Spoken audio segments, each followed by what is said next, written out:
I'd like to call the meeting to order. Johanna, will you read the statement of compliance?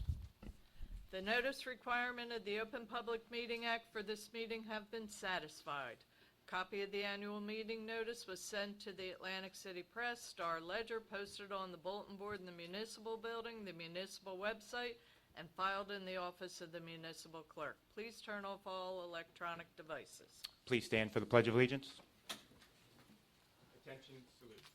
I pledge allegiance to the flag of the United States of America and to the republic for which it stands, one nation, under God, indivisible, with liberty and justice for all.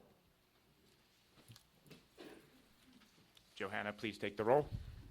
Mayor Collins, Here. Commissioner Blumberg, I am here. Commissioner Horn. Here. All right, we will kick off our commission meeting with some positive news and accolades. So I will hand it over to Chief Hankinson and Commissioner Horn. It's actually nice to see a packed house. I said to the commissioner earlier today, it's nice when I could recognize some of my officers for a life-saving moment. There's been a lot of press about it over the past few weeks. It's the city's opportunity to recognize our own. Officer Jim Costa, standing in the back, if you would come forward. And sometimes it's the people behind the scenes you don't see all the time. Communications Officer Kelly Ferrier. I said, sometimes you cough, you don't know who it is, but these, Kelly and Jim, in the incident that Commissioner Horn will describe, showed the best of the employees of Margate, and it's really my honor for them to be recognized today. Commissioner Horn? Whereas the Margate City Police Department is respected and admired by all Margate residents and visitors to the city of Margate because of its proven dedication and commitment to the public. And whereas, under the leadership of Chief Matthew Hankinson, the Margate City Police Department continues its high level of training and preparation. And whereas, on June 15th, 2024, Communications Officer Kelly Ferrier received a 911 call for an unresponsive three-year-old found in a swimming pool. When she immediately began giving verbal CPR instructions to the caller, while at the same time dispatching Margate City Police Department and Margate City Fire Department, coordinating all responding emergency personnel. And whereas Police Officer James Costa was the first responding officer on scene, continuing CPR and life-saving efforts, successfully resuscitating the 3-year-old through his efforts. And whereas the 3-year-old was successfully revived and has made a full recovery by these most capable and caring members of the department. Now, therefore, the Margate City Board of Commissions does proudly honor the entire Margate City Police Department, but in particular, the following members for the heroic efforts put forth. Police Officer James Costa, Communications Officer Kelly Ferrier. Thank you.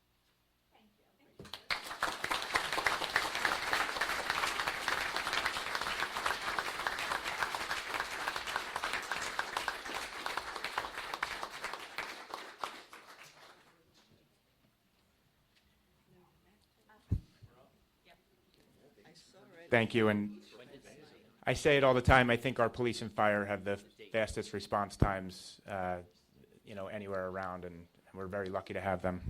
So we will now move forward with fire department swearing in. Yeah, thank you, Mayor. I'm just going to give a little background. We try to give a little background information on our new hires and the information for the fire department. So we're appointing as a firefighter today, Stephen Hickey. He actually started working for the fire department on May 6, 2024, where he was in the process of receiving his training to make it to the point where we are today. Stephen came to the Margate City Fire Department after competing for and scoring high on the New Jersey Civil Service exam for firefighter. Stephen attended Linwood schools and graduated from Mainland Regional High School. Stephen started his career in firefighting as a volunteer for the Linwood Volunteer Fire Department, graduating from the Atlantic County Fire Academy as a firefighter 1 in 2009.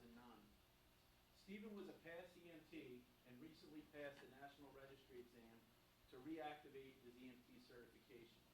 And I have to tell you, very stressful time for anybody is preparing for and getting ready to take the National Registry test for EMT.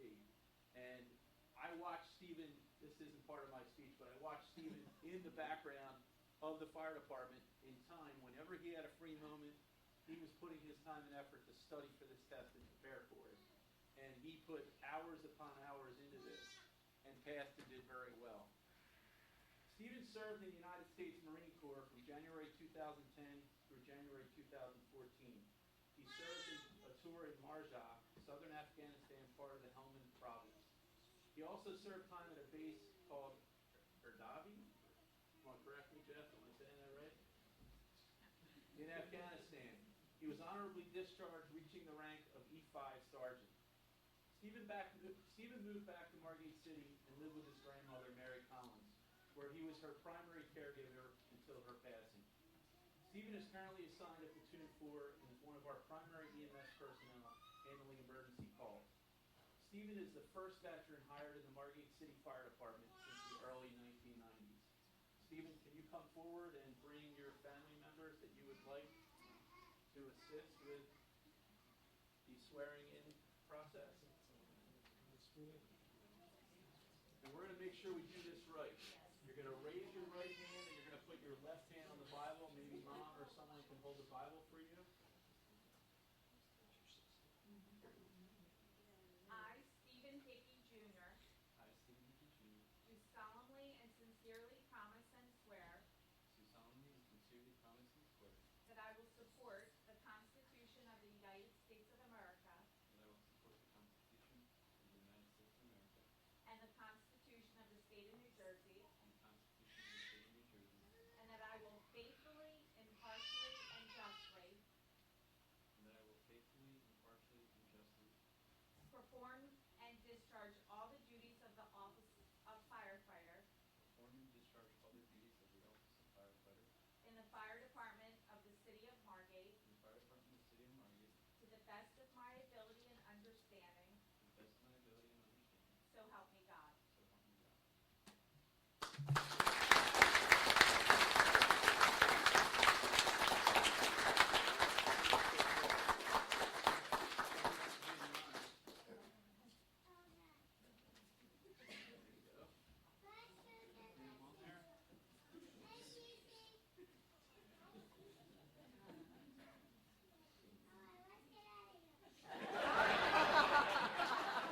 Madeline,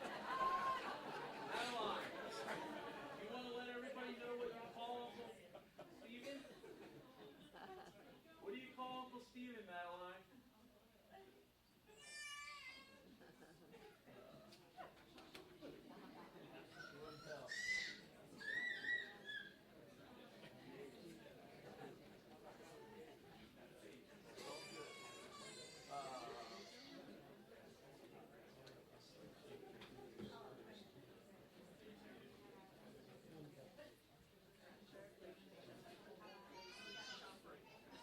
Ding dong. Oh, boy.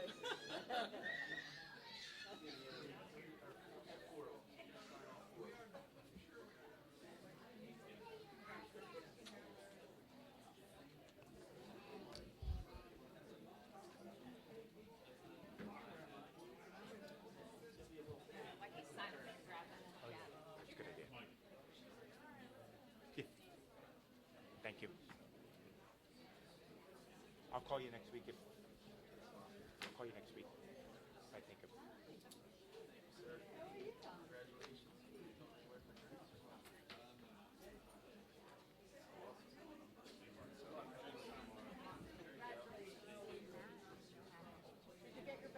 So Rod, yes. So what is the whole?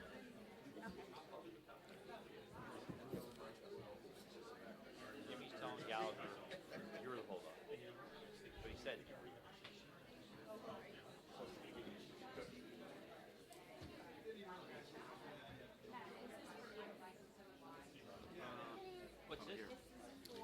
Thank you. Oh, yeah. And you seem very intelligent, by the way. Print, signature. I'll leave it in there. It's in there. Here. So that's all in there. You'll get the two back to me then, Got a right? barge down there that's finally, you're ready. I would assume you're going to. He's saying there's something.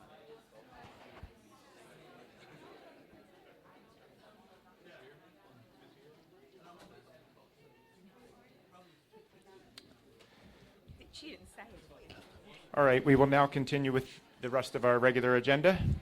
Is there a motion for the approval of the June 20th, 2024 regular and workshop capital minutes? Motion. Second?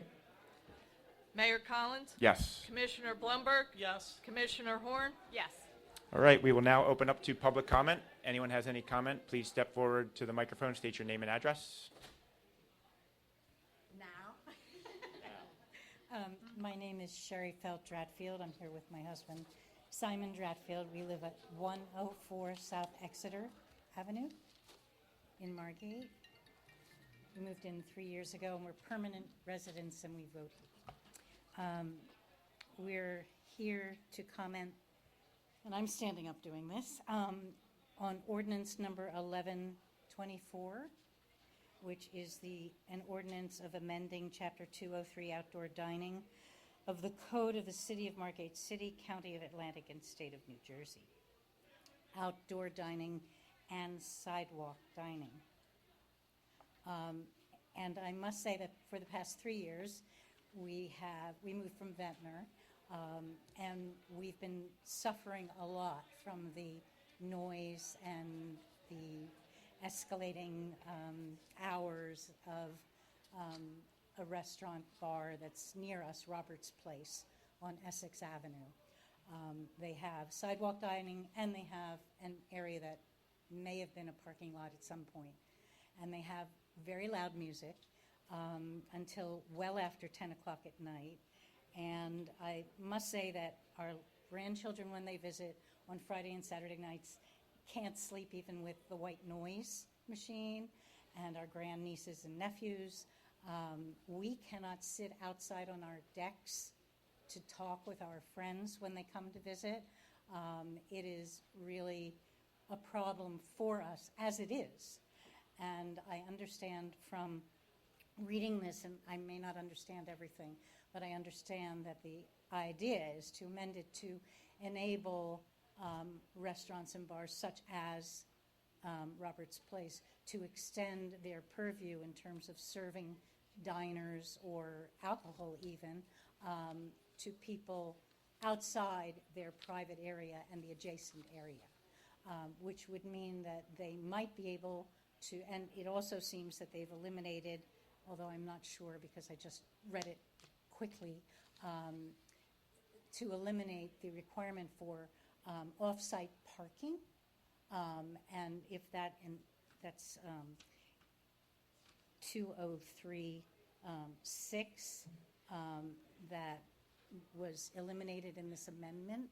And also, I'm not sure if outdoor dining is the same as sidewalk dining. I believe it's not synonymous because I see some interaction. And if so, the current restrictions for sidewalk dining do not necessarily, under this amendment, reflect the same restrictions for outdoor dining. So, for example, in the public areas, you might have a longer time to be there, and there might be able to be outside cooking, or which would bring vermin and smells. And I think this is clearly a commercial amendment so that the restaurants can expand their purview, but this is a residential area, and I know I'm not the only one affected. I'm the only one here because I just found out about it, but I know our neighbors can't watch their television downstairs until after 10:30 at night on Fridays and Saturdays during the season. And I know that someone else sold their condominium because they couldn't stand the noise. So the idea of increasing the purview of Robert's Place in particular for us, but other people in residential areas to me is an anathema. So I vehemently oppose the amendment. Thank So you. does my husband. Thank you. Good evening. I don't know if it's the appropriate time for me to speak now. It's again about 1124, the ordinance that was just discussed. My name is Mike Sinkovich from the law firm of Lieberman, Blecker, and Sinkovich. I represent the 7811 Atlantic Condominium Association. And since 2020, during COVID and the COVID exemption that permitted or encouraged outdoor dining, my client residents have suffered from that experience with loud noise, with the inability to use and enjoy their property. But I'm not here to talk about one specific business. And, you know, we encourage outdoor dining with limitations. We believe, in our major point and purpose is we believe that all residents of Margate and anywhere should be able to use and enjoy their properties. We also note, as stated in the city's noise ordinance, that noise and disturbance is in of itself a public health issue. So by this ordinance amendment appears to be is removing the term private property from the outdoor dining ordinance, so that it now only applies to properties outside a property line of a restaurant establishment. But the ordinance is currently written, at least has reasonable standards and limitations. And those limitations are set forth for the purpose of the ordinance as written now, which reads, the purpose of this chapter is to permit daytime and early evening outdoor dining on private property and sidewalks adjacent to local food establishments, restaurants, and bars for the enjoyment of patrons, and this is the important part, without disturbing the immediate neighborhood or pedestrian traffic. And those standards, as the commission knows, are, you know, limiting hours of service from 7 a.m. to 10 p.m., which is a significant amount of time. It limits lighting, prohibits music in public address systems, and prohibits outdoor cooking. These limitations, when they're followed, provide the safeguards for the, you know, peace and enjoyment of the neighborhood within these mixed commercial and residential neighborhoods, similar to where my client's association exists. So the real question is, well, the real comment is, with this amendment, now these restrictions are being lifted from private property. And a few hypothetical questions that we have are, what's the basis? Like, what's the rationale for this amendment? What's the purpose of removing private property from the currently existing ordinance? Can we expect limitations on outdoor dining for private lots, for private property? Is that something that's coming up, and what will it be? And to the extent that is something that's going to happen in the future, we believe this should all happen at the same time, not, you know, amending this ordinance now and then dealing with private property later. Section 2031 goes on to state that it's the intentions of the commissioners of the city of Margate to monitor and review the use of these facilities after the adoption of the chapter to determine its full impact on the city and the enjoyment of its citizens. And again, another hypothetical question that we respectfully ask is, what monitoring and what review has occurred, if any? We do believe, as the prior commenter made comment to, and it's not just dealing with one business, but there's multiple businesses throughout the city that, you know, the residents nearby are having and feeling these impacts. We recognize that the city has a noise ordinance, and the noise ordinance, if applied, or if enforced, could help solve some of these problems. But, you know, respectfully, we don't see a adequate enforcement of that ordinance. And, you know, we recognize that times have changed, particularly after COVID. We recognize that outdoor dining is something that maybe not only is just common, but it's almost expected, particularly in a beautiful place like this. But the reality is that we're not against outdoor dining, as I said before. It's that we believe there need to be certain limitations, and those limitations already exist in this ordinance. And again, these reasonable limitations that exist are reasonable. These businesses are allowed to operate all the way to 10 p.m. This is not, something that's totally harming these businesses. I believe, and my client believes, and I believe most of us in this room would believe that there needs to be a symbiotic relationship, a relationship in which the businesses get to thrive, the residences get to live and enjoy their property, and everyone works together. And, we believe and respectfully submit that with this amendment, that goes against that goal or that purpose. And for those reasons, I guess I do want to note one other thing. We did submit earlier today a short letter report from a professional planner. I know it was only a few hours ago. I'm not sure if the commission had an opportunity to review it. I have a couple of copies, if, I don't know, Mr. Abbott, if it's appropriate for me to hand out, but Absolutely. We were given copies from the clerk okay. right before the meeting, yes, Okay, so, thank you. but So- thank you. You're welcome. Thank you, Mayor. And I won't obviously read the whole letter into the record. All I wanted to make note is, Mr. Rodriguez, who's a professional planner in the state of New Jersey, reviewed the ordinance, and his review echoes a lot of what I just said, which is with a plain reading of this amendment leads to two conclusions. Either outdoor dining on private property is no longer allowed, or we're totally deregulating outdoor dining on private property. And by doing that, you are removing the restrictions, or the limitations is a better way of putting it, that I had already referenced: the timing, the music, the lighting, things that are meant and are in place now to protect the residents. So Mr. Rodriguez, concluded that essentially and respectfully, it's bad land use planning to be removing private property from these restrictions, particularly without at least looking at where each of these establishments are and looking at the context of, whether there's residential next to it versus whether there's just office buildings next to it in which everyone's gone by 6 p.m. And he believes, and he concludes, similar to what I said a moment ago, that we think that the ordinance as is should stay, the currently existing one, that limitations should exist for dining on private property, and there shouldn't be the situation in which they're totally deregulated and to the detriment of not only my client but other residences in the area near those businesses. So with that, thank you for the time, and we respectfully request that this ordinance not be passed and be denied. Thank you, Michael. Oh, I should have mentioned one thing. One of my residences would like to speak. I know I usually speak for them. I don't know if I should call them as a witness or if it's okay that he get up when he wants. I know I'm being a little formal.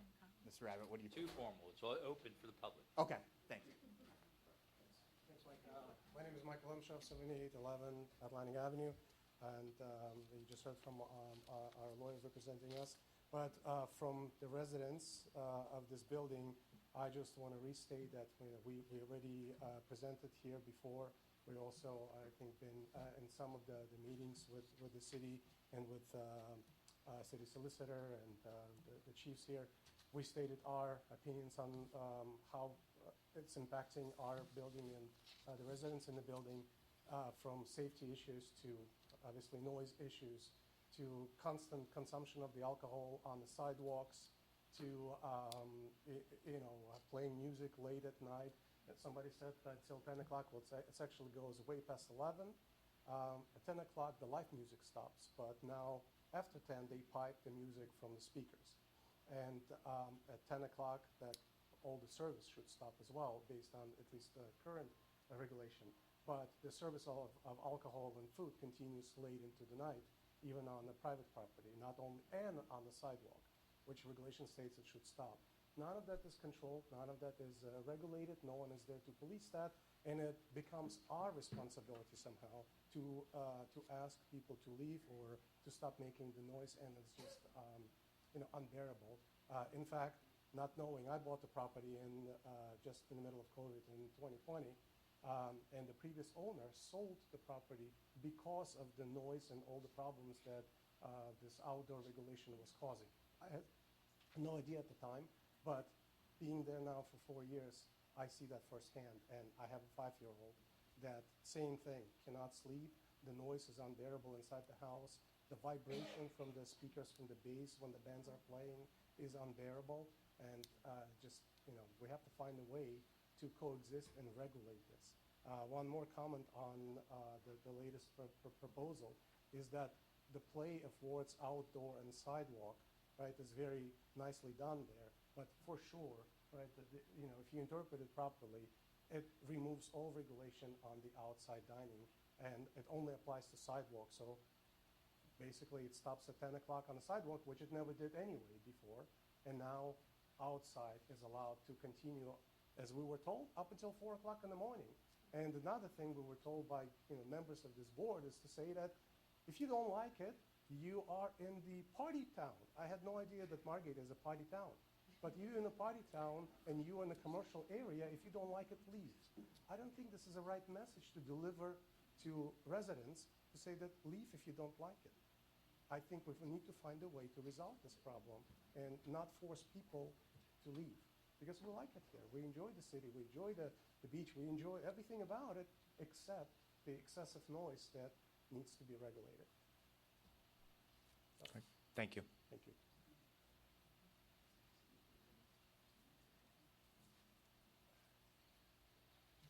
Sherry Lilienfeld, 7809 Wellington Avenue, Margate. Actually, I had no idea about this ordinance till I sat here. I would like, I don't know if everybody knows about this and I'm just the only one, like, what is this ordinance and what was the reasoning behind this amendment? Like, where did it come from? So can you explain the amendment and the justification behind it?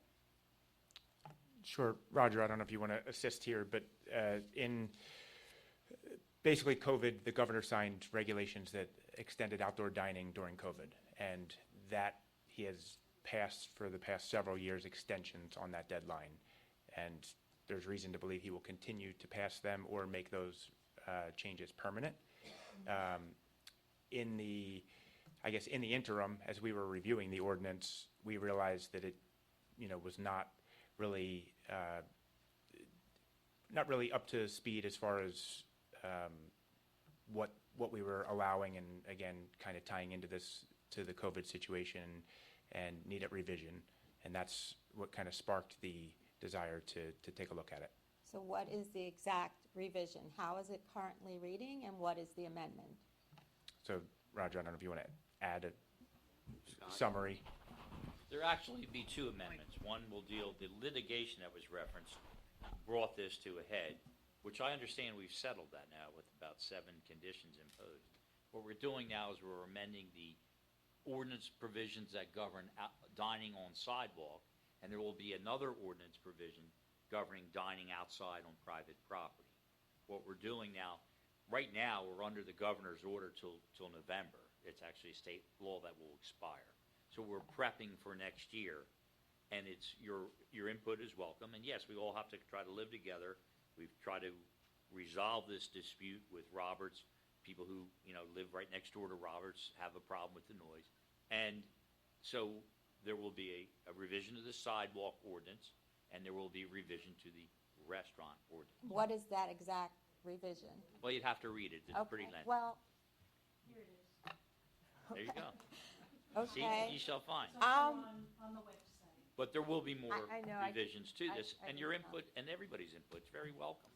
So, Trying to work on a problem to solve it to everybody's I satisfaction. mean, but what I'm hearing is you're just kind of, and maybe I'm wrong and I haven't Yeah, read you're it, hearing it wrong.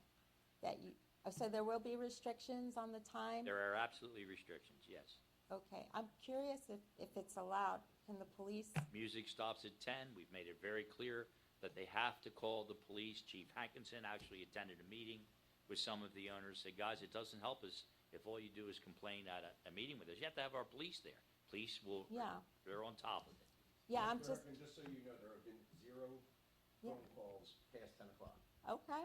I called a couple of times. Well, I can but tell it was from told a records check perspective, when we checked the records, I did check the records. I after- stopped calling because I was told. And that was it last year. That was last year. The last phone call we got about noise at Roberts, and I believe the gentleman who just spoke before you, I told him at the last meeting we had with, But in any event, we're To- working just to on remind to improving folks. it. And So- the chief's on it, and his police officers are on it. Everybody's aware of this problem. There will be other ordinance amendments, and of course, the input from their planner will certainly be considered. Comments, that's why you introduce an ordinance, to generate comments and public input. So is it, We're working on resolving the problem. so does it make sense to table it until you get some of the other details? I think with it'd be a that? good idea to move forward and introduce it, and then work on amendments and push to see how this. Yeah, so works Sherry, out. the way ordinance, So you the can way see it. ordinance adoption works is we introduce the ordinance, there's Yeah. 2 readings. Okay. In that time frame, so this is the first reading of the Okay. adoption part, in that time frame, we take feedback and it can be Oh, this is the second. edited and changed. So we Okay. can take feedback and do that. And we I can think always what, amend I think what we ask of everybody, businesses, residents, always is to be good neighbors. And I think in this case, that condo association and Roberts got together with our solicitor and police chief, and they came to an agreement to work this out and say, here's what will make our life a little easier.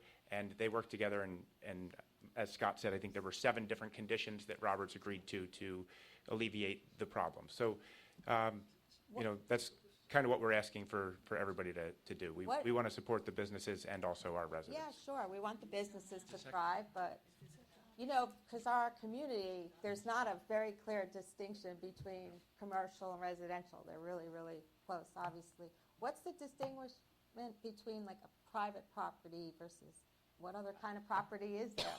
I don't know how far you want to go. Well, private property is different from the public sidewalk. Oh, okay, that's what I didn't Sidewalk understand, is yeah, the right of way, yeah. and then the lot that they're referring to Yeah, I know is the, interior, okay, so the private property is like correct. within And their they're putting up space. Physical improvements, they're putting up walls with soundproofing batting, they're gonna have a security guard or a Oh, person really? on the busy weekends to try to control the crowd, try to control the noise. We've emphasized how important it is to have the music turned off.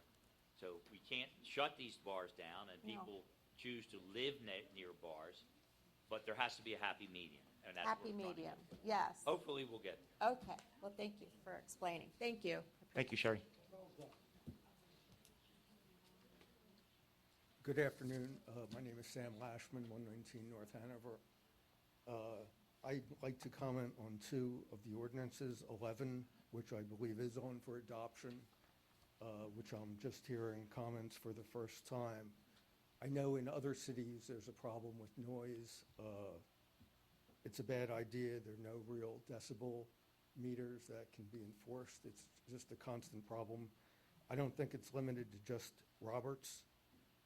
I've heard rumors about other places in the city. I don't want to name them, but I think there should just be a flat ban on music or speakers outside after 10 o'clock. Maybe that would help the neighbors. Just conversation while people are dining, I think is fine. That's my opinion. On ordinance 15, I believe the parking lot, I'd like to know what the rationale is, maybe how many spots are anticipated.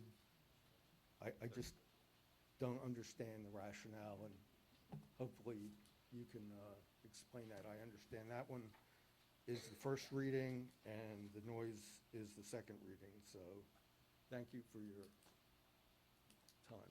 Thank you, Sam. Yeah, I believe Ed is no longer here, but I believe the parking lot was 30 spots with an additional 6 on the street with curbing up Ventnor Avenue. Does that sound right? Right, I believe that's accurate. Okay. Thank you.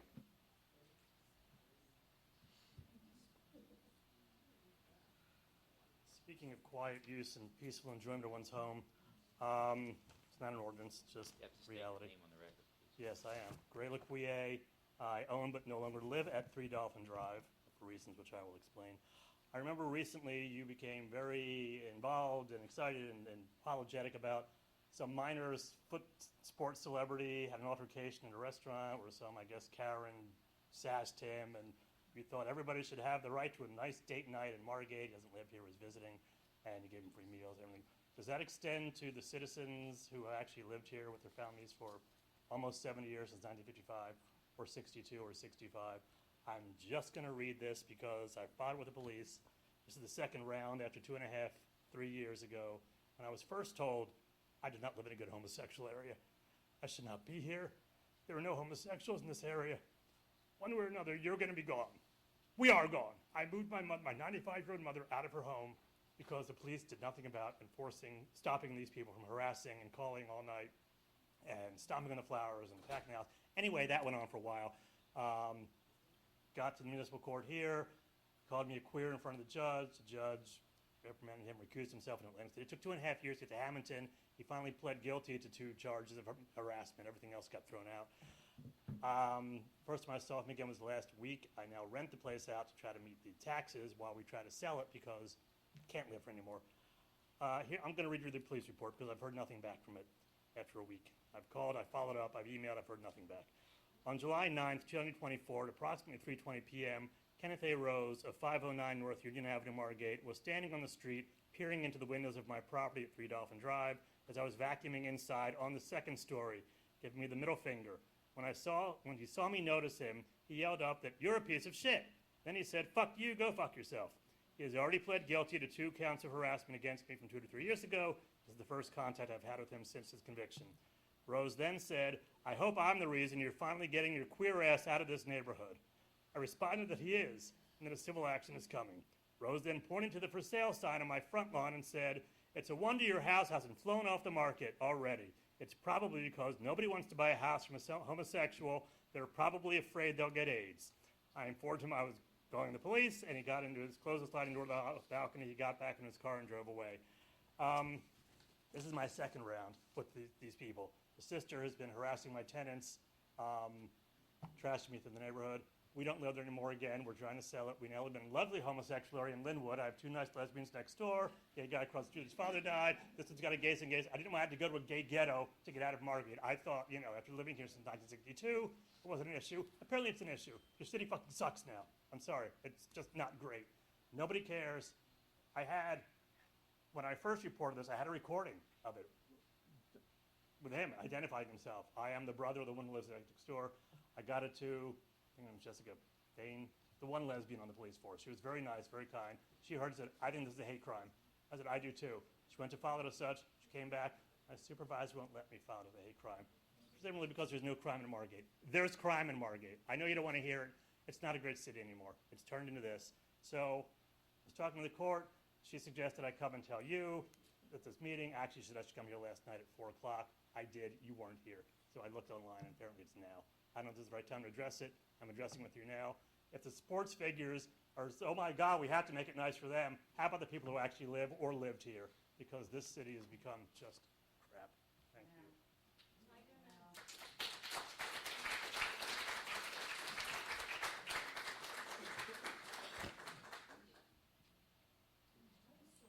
Hi. I live at 130 North Adams Avenue. My name is Joni Dramisi. I run a Facebook group that I started in 2015 because locals bullied me off the Margate, New Jersey back in the day, one saying, "Why is a shooby posting sunset pictures?" If you can imagine. And it was 2 women in particular, but I'm not going to name their names because they're locals and I know y'all would know them. But I'm here for something more serious. There are rat and rodent boxes outside Betty's, outside my condominium. And I just am a mother and a grandmother who doesn't want to see any child accidentally eat this poison that's inside. They're mostly Hoffman's exterminating. And when I posted it on my Facebook group to my almost 8,000 followers that are primarily Shoobies, Bennies, whatever the locals refer to us as, because I still am one even though I'm 64 years old. I'm still classified as a Shoobie. I was verbally attacked by a police officer's wife in Sophia's with witnesses, but I didn't post it because I felt sorry for the police officer because he had to grab his wife from almost attacking me. I have witnesses. I want it all to stop. I don't care about Jason Kelsey. I care about the alcohol that was served to the woman who attacked him. That woman could have drove down the street and killed me walking my little dog because I'm always in winter mode. Dee-dee-dee, just walking around saying hi to everybody because it's not really the friendliest town in the winter. But if you try, some locals will welcome you. Some. I'm from Broomall, PA. We don't treat people like this. They're building all over my city, where I'm from. We're like, hey, why do you want to live here and spend $1 million? Like it's a crap town. We don't even get it. Probably just like you people. Why does somebody want to build a 10 million? Who cares? Who cares what you drive, what you wear? You know what I care about? Who broke into Christina's? I live on the first floor. Oh, but it was an inside job. Who says all this stuff about people? Everybody needs to grow up, help the police. 28 police officers? I'm completely blown away by that fact tonight. It's impossible with what I saw on 4th of July. And I go out first thing in the morning at 6. I do a live video of how great it is. Because whatever that man just said, where are you? The man who was, this is not a shitty town. It is not. And if you want to argue, we'll go outside and argue on the steps. This is not a shitty town. You all should be proud that you live here. And I'm proud that I'm a Shubie. My dad had 26 houses. He worked his ass off. I hardly saw him. People got to stop judging and just be nice. If he wants to buy Jason a dinner, so what? He didn't even accept because he could buy this town. You know what? The whole thing is just such a joke. But we have to do something about the rat traps for the poisoning. You got to stop the residents from poisoning the rabbits. They killed all the wild rabbits. They even send me private messages and joke about it, that I care about a wild rabbit. Yeah, I care. I don't care about your tomato plants. Put them up on a box. It's so easily solved if you tell these Shubies and second homeowners, just go to Home Depot and buy the boxes that are up high. I never saw a rabbit climb one yet. Duh.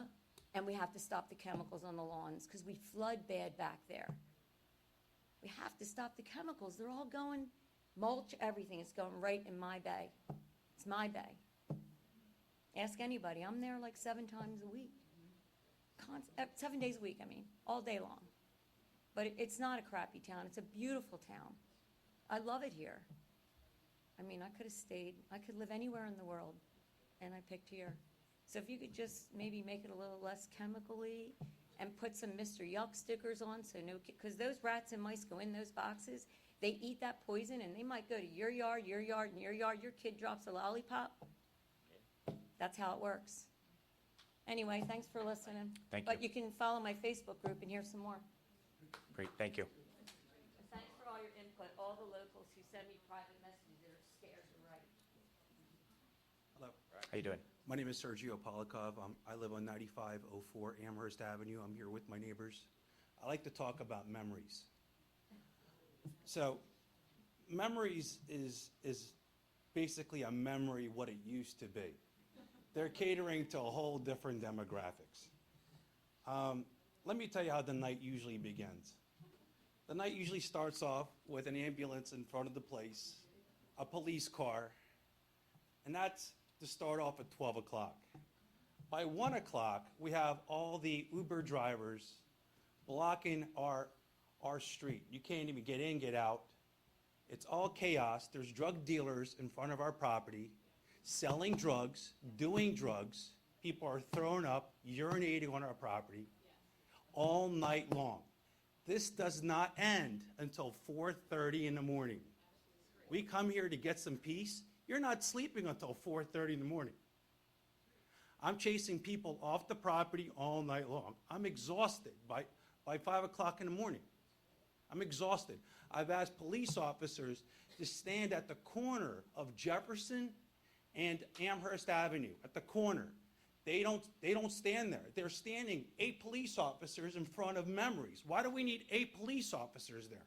They need to be spread out on Amherst Avenue, and they need to pay attention to what's going on out there. People are walking around with cocktails all night long, back and forth. They're exiting Memories, and they're going back to Maynard's with cocktails. Why isn't anybody stopping them? I have slices of oranges leaving the bars. You could tell it's leaving the bars. There's cocktails, cocktail glasses all over our property. In the morning, we get up, we clean for a half an hour on our property. Why do we have to do this?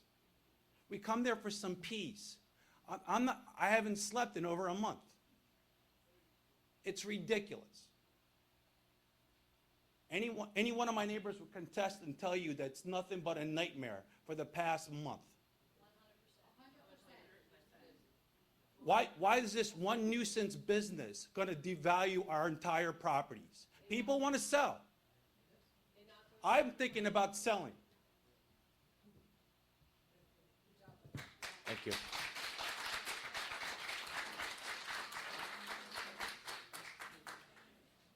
Hi, good evening. Hello. My name is Jody Singer, 9510 Amherst Avenue. I live at the Margate Mariner. I'm also the HOA president, so I have a lot invested in the property and the people who stand behind me. A couple things I want to cover. Trash. There's a very simple solution to the trash that we're dealing with. Every morning, every one of us has to get up, not just from the Mariner, but from the other people that are standing behind me. We have to pick up all the tin cans, the trash, the slices of oranges. I've picked up more trash than you can imagine.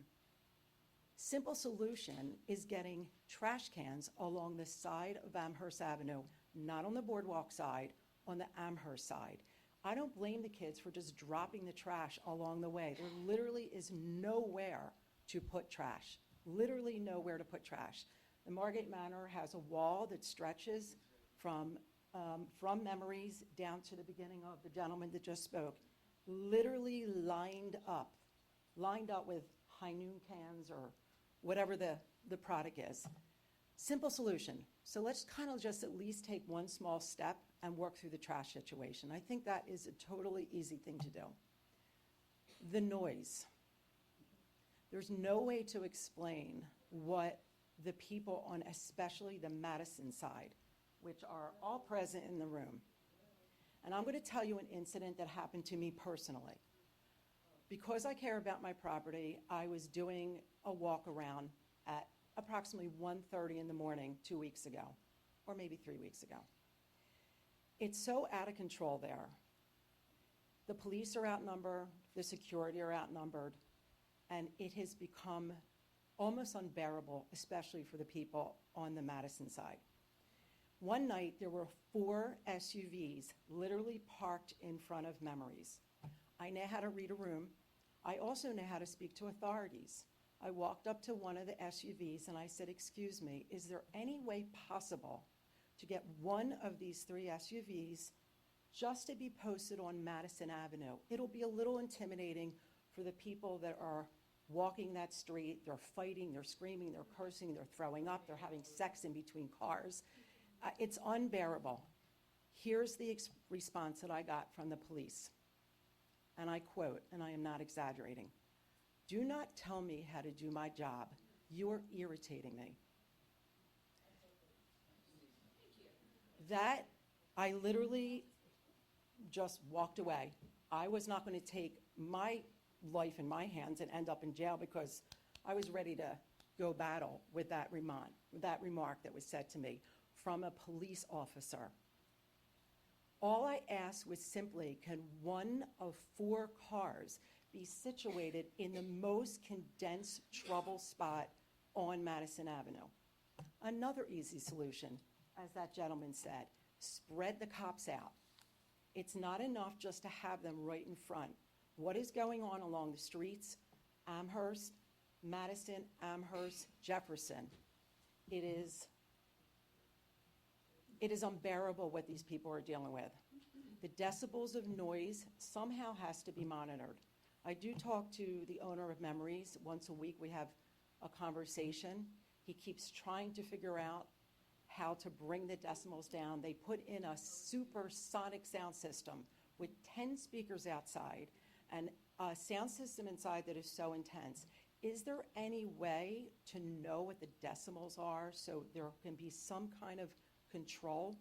Because it's becoming almost out of control. The thought that that music can go on till 4 o'clock in the morning with this new ordinance is, there's no words. So we're just asking for some simple things. Somewhere to put trash, somehow to get the police to monitor not just in the front, but the perimeter, and to work on the decimals of what is happening within the club. I know there's other people that do want to speak, and I hope they do, but I'm here to represent the Mariner. Hi, my name's Jennifer Tecco. I also live at the Mariner. I was out there one night counting. We sit up top, and I counted from 9 p.m. to 1 a.m., 78 people peed, either in the parking lot, out in front of us, across the street, in people's homes. It's a disgrace. It's 78. I stopped at 1 a.m., and they're open till 4. I was tired. I went to bed. 78. Terrible. Disgrace. Disgusting.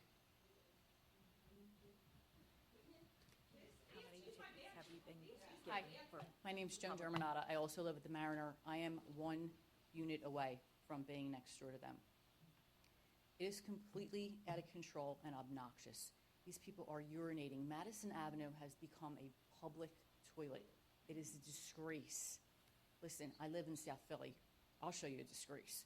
My neighborhood's actually good, but I'll show you a disgrace. I'll show you some areas. Margate is becoming that. You tell people you live in Margate, you're like, oh, that's so nice. No, it's not. It's really not. It used to be nice. It's not. It is just out of control. We have 3 cars that come down here every weekend, both my daughter's cars and mine. Do you know where I park my car? In Longport. Do you know why? Because these people, I don't know what they're going to do with it. They're throwing up next to it. They'll pay right on your tire. No big deal. They'll just do it. No. I have a brand new car. There's no way my car's getting parked in Margate. I go 4 or 5 blocks every morning when I need to go get my car to the store. That's ridiculous. I have a parking space. I literally put a cone in my parking space because these people have the audacity. The workers, they'll pull right in your spot. I'm sorry, do you live there? I don't live there. What are you doing in my parking space? I have a Ring camera. I watch a guy every night. Every night this week, he parked in my neighbor's parking space. You're not my neighbor. You don't live there. You're not that car. We know everybody's cars. We all take care of each other. It is a disgrace. Something needs to be done about memories. It's just not right. Hi, Kristen Gassman, also the Mariner. My husband walked our dog at the last time at night at 10 o'clock, 10:30. Last Saturday, how many? 3 at one time. 3 girls and then 3 guys within 5 minutes peeing all over the place. You have to get up in the morning. You have to use Clorox bleach. There's vomit. Listen, I'm a nurse. Vomit, urine, all over the place. I mean, all over the place. I was out there. We were out there till 2, 3 in the morning with the police, and I would say we were literally playing whack-a-mole. I was pointing them out. The girls were coming, just lifting their skirts. They weren't even. The lights were out. I mean, you could literally watch them. The lights across the street in the condos, they're going under these people's garage and just lifting their skirts, peeing. I'm pointing it out to the cop, to the cop, to the cop. Well, if you don't see them, you can't give them. These kids don't care.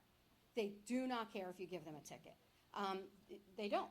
And the other thing is, I think the owner of Memories needs to, if he's not going to supply bathrooms enough for these kids, it is a revolving door. They come out, they pee, and you literally watch them. They come out, pee, and walk right back in the front door. So if he charges them another cover instead of 20, then make it 40 and stamp their other hand, trust me, they won't be paying. Because they're young and they will not spend 40 plus drinks. They'll spend 20. So he needs to do something. He should be here, by the way. He should be here. If he wants to do something for the community, he should be here. That's it. Thank you. Thank you.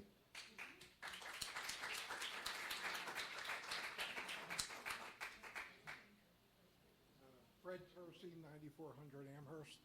I wanted to talk about the 11/20/24 ordinance. After listening to the comments, what it looks like is bifurcating private area outside dining from public area. Is that correct? I think from the public standpoint, the way to address it is both ordinances at the same time when everyone is down here, which means in the summer, because it affects the summer people. Nobody's dining outside in the winter. It's only the summer. So pull the ordinance for now, come up with the other ordinance for the private so the public can evaluate both. Thank you. Thank you. Hi, Simon Dradfield, 104 South Exeter. I was unclear whether the 2024 was on its first reading or its second. That one's second. So it is second. So I'd respectfully ask you to table it, rather than, pass it and then amend it.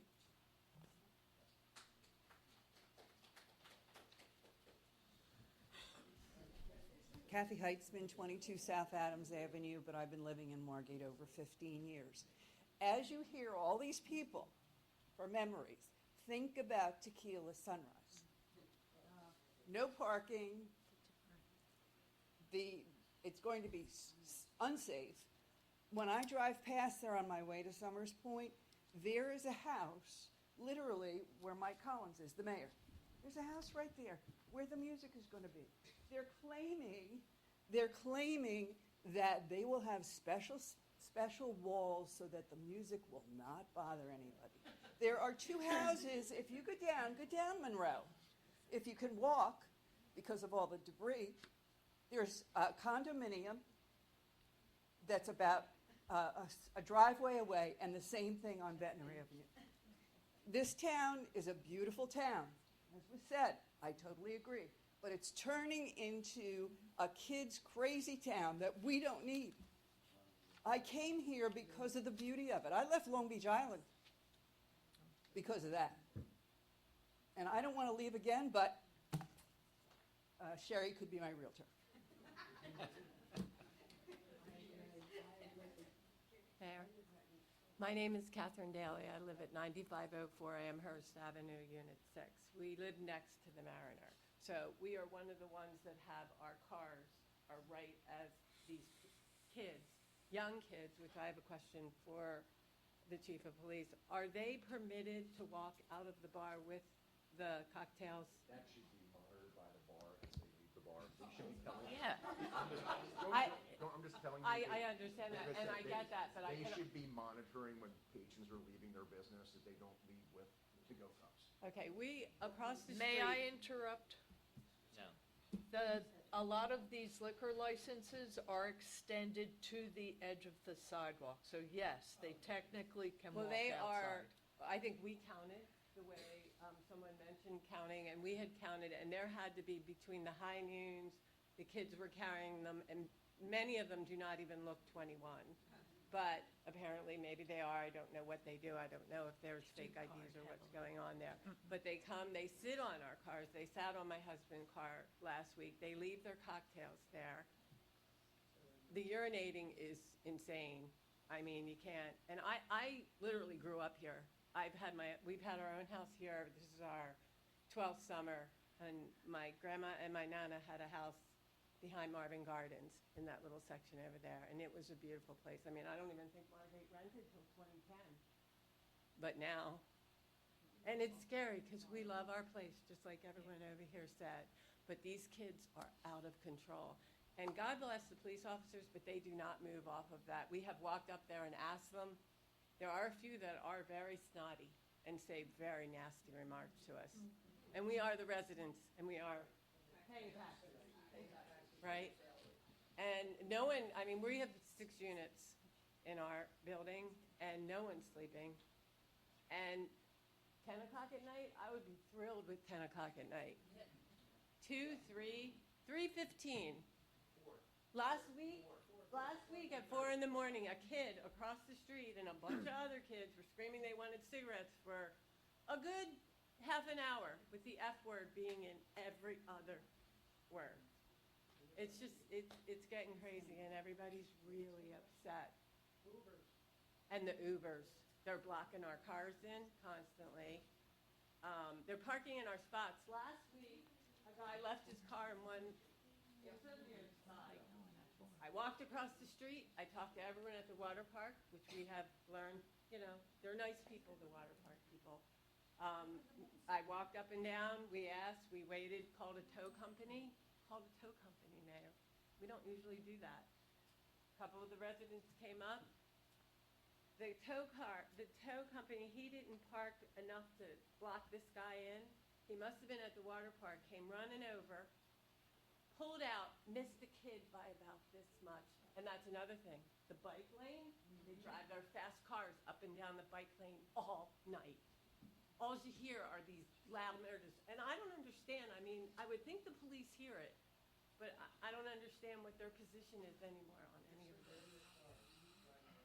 Yeah, but anyway, we Thank tried you. to get as many people as we could. Appreciate being here. Appreciate it. Thank you.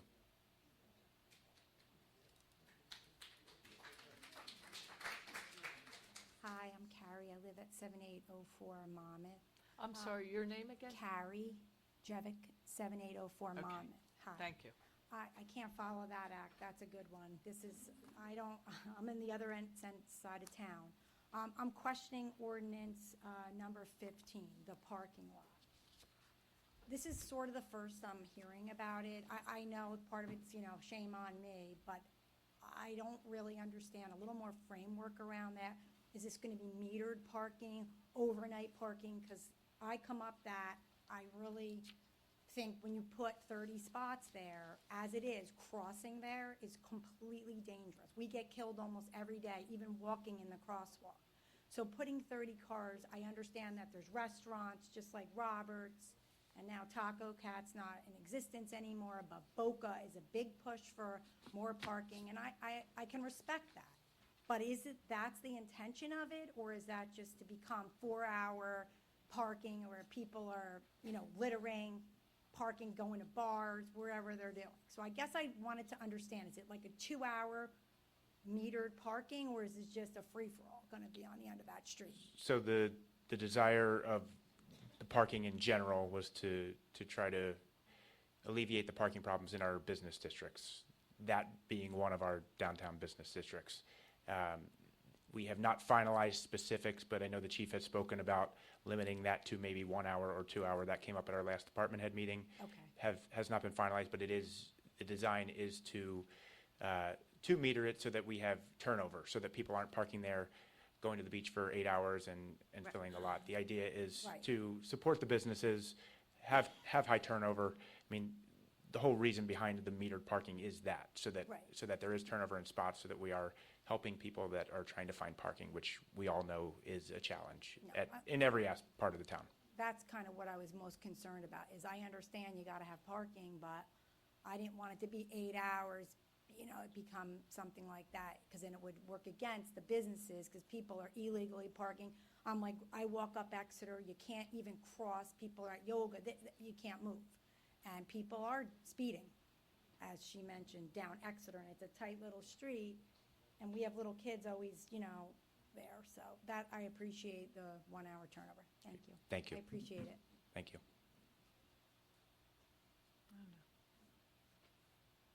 Hi, Steve Rosenfeld, 203 North Jefferson. I think we can see from the amount of people that are here that everybody wants to get involved in all these meetings. Has there been any further consideration on setting up Zoom for the meetings? So we do broadcast the meetings live on Zoom.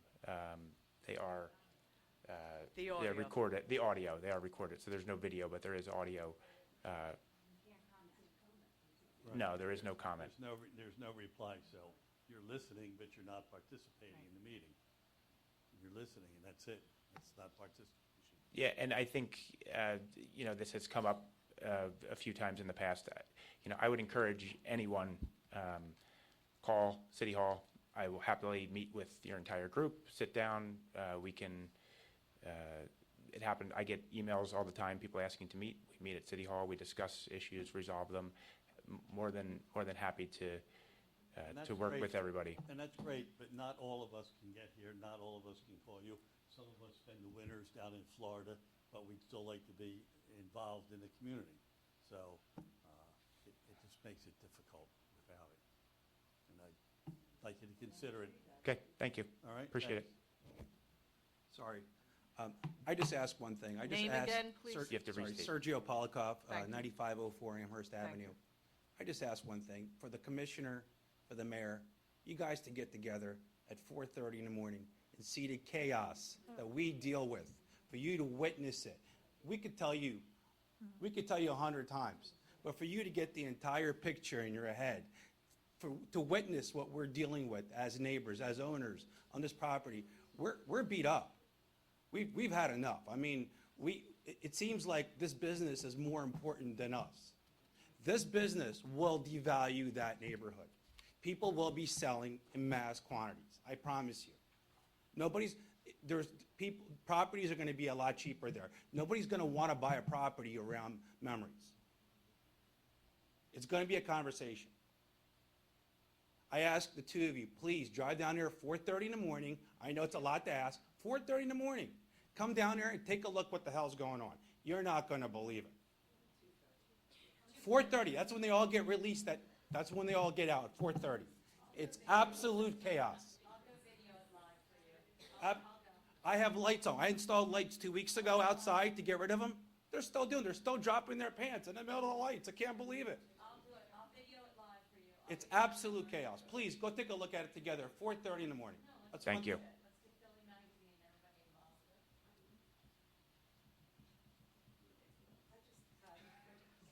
Jody Singer, 9510 Amherst Avenue. I just have a quick question about the 4 o'clock. How does the community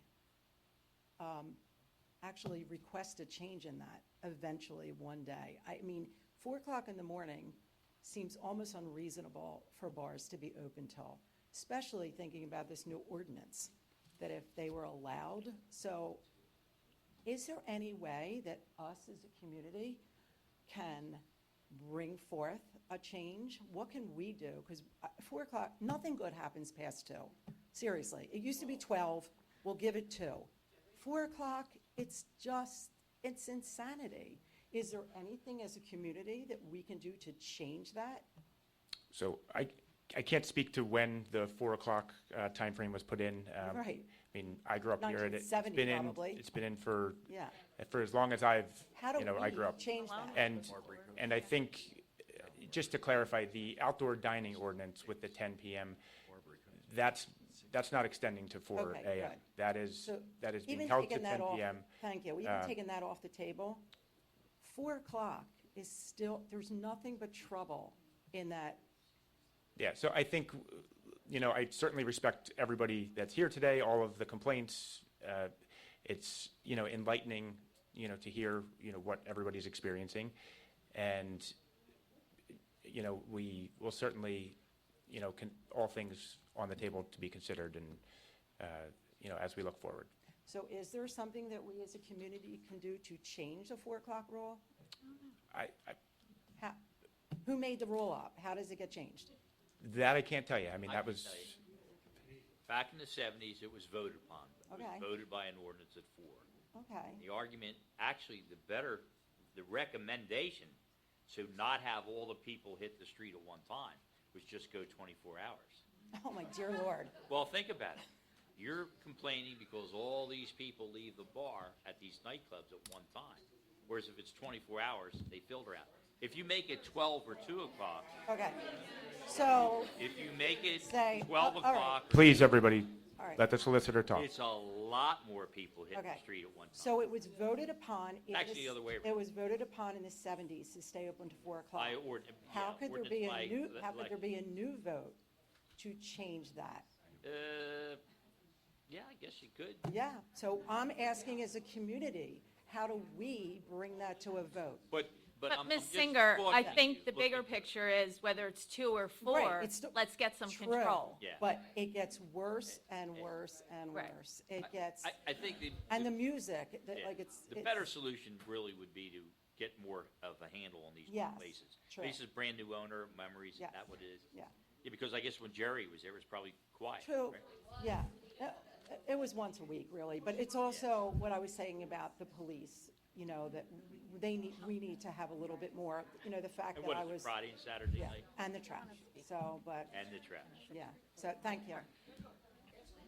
Excuse me, before the next person speaks, as Commissioner of Public Safety, I do want to speak a little bit to our police officers. I hear everything you're saying. I do want to speak a little bit to Chief Hankinson because I see his face getting redder and redder as everyone's speaking. There has been a tremendous amount of tickets written this summer for, go ahead. for public urination. Like I said, there are. More there than is- you can. There is an effort to write the people for public urination. We are not going to get everybody, but I can tell you over the last 10 years, we've probably never written as many summonses for public urination as we have this year. So again, it is something we are working on, but like I said, it's not a perfect, we're not going to get everybody. It's something, we've dealt with this with Maloney's years ago when Maloney's used to do the same thing on the Uniblock South Washington Avenue. This is the new reiteration almost of Maloney's that we're all, feeling our way through right now. Right. And Chief Hankinson has met with the owner, and I have they. spoken with the yeah. owner. Like I said, I know whoever was from the homeowners association. I suggested to the owner at the time to reach out and tell him to bring more people on. I said, I told him directly, be a good neighbor, clean up the flower beds. They said there are going to be lines. I don't think anybody realized it was going to be the hot new place, in the summer of 2024. They said, so we've all been working, he's very receptive, the owner, to all of our phone calls. He's never denied a phone call, and this is just another phone call that I will be having with him tomorrow regarding the operation of the building. How much is the summons, just out of curiosity? It depends. It all goes to municipal court, and it can be anywhere from $100 to $250, depending on the judge's discretion. Thank you. Mary Ann Murphy, I'm at 9711 Ventnor. Thank you, Commissioner Horn, for asking that. That was one of the questions I was going to ask. What else besides the summons is your plan of attack to keep the safety of the citizens in mind and the peace that they are entitled to? Well, like I said, I understand talking to the But like I new said, owner, at the and that's same time, really you nice. said, you have to realize that most of the resources for a midnight shift are there because of these issues. Like I said, again, it's one of those things where we have to do the quality of life for the area. We totally understand. I will meet with my staff tomorrow regarding this meeting, and you have my assurances on that. That So we're having again- some training on better Well, like I said, de-escalation. I have a very high opinion of my police department. A lot of people don't hear right now, but again, I think overall, it's a very good police department. And the Absolutely, and level of service, everyone can- and the level of service we provide Absolutely. on a yearly basis, daily basis, summer basis, I think is bar none. But again, I realize there are problems with this new building, this new facility. It's not the Geeter anymore. And this was the first summer that it's not the Geeter. So again, I will say, there will always be a learning curve with everything. There was only probably 1 or 2 nights a year that anybody, I hate to say it, really went to memories. And we even had complaints about those 1 or 2 nights. So I knew this was coming. They said the kind of music they play isn't very popular. When the door opens to the building all night long, whatever's loud inside becomes exponential outside. Again, these are conversations with the owners and who run the business. Thank you. I also am in favor of tabling number 11, but I also want to talk about the 4 bonds that are on here. I'd like some more information on the debt service. When I looked at the information, it looked like we were going to incur over $1 million in interest over the time period. Can we talk about why now, with bonds paying so well to the person who, buys them, why we feel that the issuing these bonds this time is the right move? So if you want to speak on the rates, that would be helpful. These ordinances right now are authorizing the debt, so we're not actually issuing the bonds right now. We are, and actually I was speaking to our financial advisor and auditor earlier this week, and we're supposed to have a discussion within the next couple weeks because it's been our plan to issue bonds in the upcoming months. Historically, the city goes out and issues bonds like approximately every 5 to 6 years to keep our debt service level so that to mitigate the impact on the taxpayers. So what's the Okay? average interest on our outstanding bonds overall? Well, up I until a understand- I couple of understand years this ago, rate. it was like below, it was around 1% or below. So right now, looking at the recent bond sales that occurred throughout the state of New Jersey, they're about 3% or slightly over. So they'd be paying 3%? Or we would? That's what the city would pay. Okay. Yeah, that's what we pay. I don't know what they would pay So person looking at who the four that I saw, obviously the infrastructure ones are timely.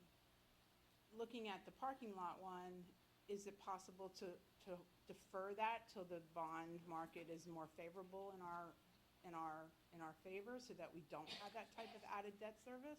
Well, I can tell you that most likely any of the ordinances that are authorized in 2024 would not be included in the bond sale. Basically, we have several $1 million in unfunded debt that's been authorized over the last few years. Can you So, repeat that? I'm sorry, say that again? I said we have several ordinances that were authorized over the last few years that have to be permanently funded. For the last few years, we've taken out bond anticipation notes to temporarily finance. How much is that total? The bond. Why don't you call me tomorrow, okay? And I'll go over that because in the essence of time here. But that's interest that we have to pay later, Yes, right? that's right. Yes. So shouldn't we understand what our debt service is? We do. Okay, well, what is it? No one's It's answered very that. complicated. She'll go over it with you tomorrow. Well, there's a lot of, You can't tell me how much debt service we have on an annual our basis? net debt right now is over $40 million, okay? If you look at our municipal budget, which is posted on our website, you can see what we're funding this year, all right? So we have $40 Appropriating million this year. of debt on 1%, so that's $4 million a year. Okay. Thank you.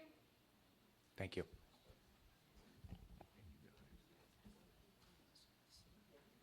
My name is Scott Siegel. I live at 29 North Decatur. I heard Jody ask 4 times and get no answer. How do residents get an ordinance, I don't know, suggested to get started? What's the process? The conversations like this where you talk to the commission so we can consider things is how that would start. So basically like an email to Well, this commissioners? public forum, so we. But this I is mean, the only way to get? No, I mean, you can email, call, you can, you can engage with any one of your elected officials Okay, as far as. I just didn't know the process. Yeah, That's all. absolutely. And, but I think, feedback from the community is exactly what we're here for and what we want to hear. I would second that 4 o'clock is a little too late to keep any place open. There's no need for it. Thank you.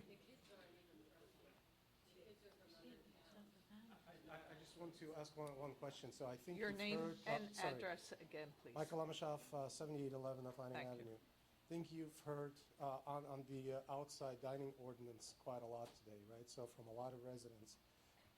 It's clearly that this change, this amendment to this ordinance benefits a handful of people, but it makes the life of hundreds of people miserable. So can't we just propose to dismiss this amendment and So- be done with this? Again, Michael, again, I was going to ask that we table that for today and address further at the next meeting. So that is my intention, but we've just been trying to go through public comments, so we have not been able to move forward with our ordinance. What does table mean? Meaning that we just postpone that and we meet again on this? Table it means we will postpone it, analyze it, make sure, we're all in agreement that we should move forward with it. I think it's clearly that we can vote on this today.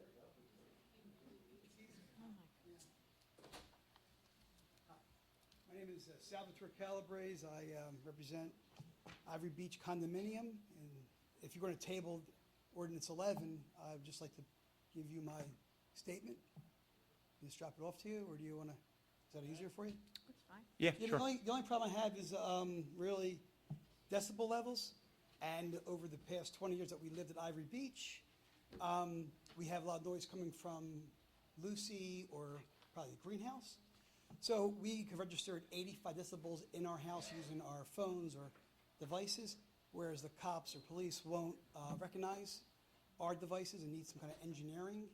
So at some point, you guys should figure out how to control the level. So what we usually do is wait till 10 p.m. if music's still going on or during a time. We register a level, we'll call it into the police. They say you're not legally obligated to give us your readings, and they can't also, the police cannot get recordings of decibels. is my understanding. We don't have. No, dude, I'm just saying. No, we don't I have understand, anybody yeah. trained- So then I heard, trained. We don't have anybody trained, and we don't have a state. and I just heard the county, though, could actually, Well, like I said, we Huh? can try the county as well. yeah, no, this is what I just heard this today. So, I mean, all this is great conversation, but there should be some kind of way to the level, the meters of the sound. Okay? Great. Thank you very much. Thank you. Appreciate it.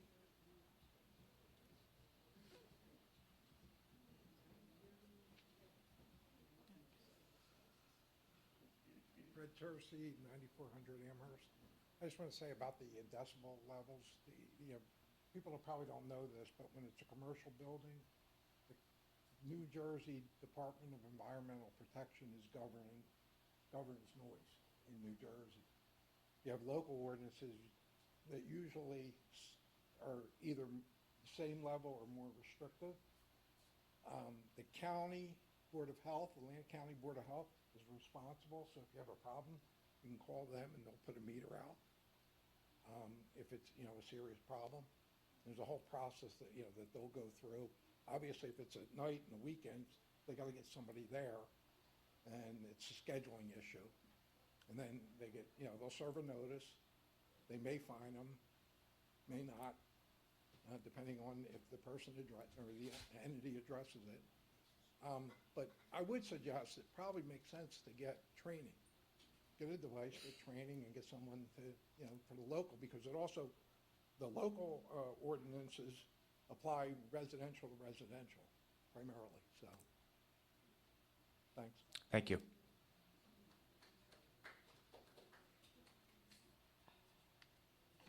Good evening again, Sam Lashman, 119 North Hanover.